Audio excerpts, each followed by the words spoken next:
Shubor nakaslem jong unongsan hima.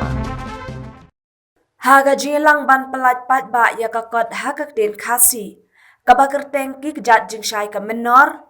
Padaloi ke ilaka jowai ba puramon kenjin. Ula kentu ya ke pat ba baken pen melin ban pulekon. Kenang ban pen pro ya laka jabing. Ula ong syuk-syuk bangi bam jing bam ban pen gedang ya kamen. Bat hit ki sopti ban pen itanat ya kalong renyeng.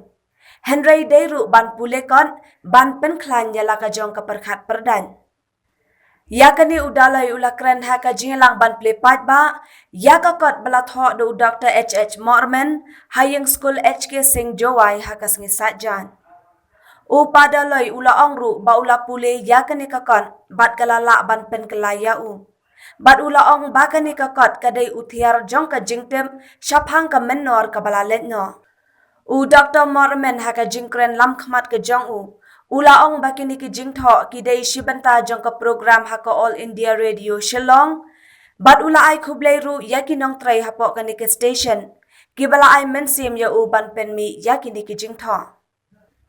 Hakani kakot ki dan ki rukam tho ki bala jando artan.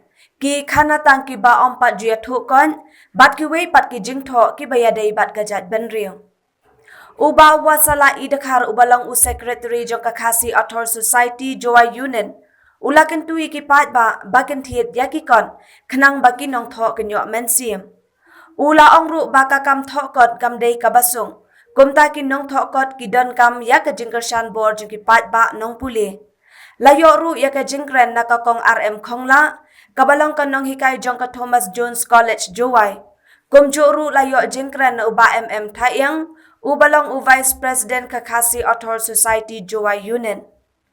Hashwa jong ka jingalang layo ya ka jingdwai da u Reverend S. Lalu, Pastor Kabalang Unitarian Jowai. Bat ya kikintin ay kublay, nakamati mi pasa, kabalong kakun jong Dr. Morman. Kami dako ya sekilang, ya kaspa ko Dr. H.H. Morman. Dasang lembay sokon yoko, upalai imburom jani keski, yoman kekuat kuah.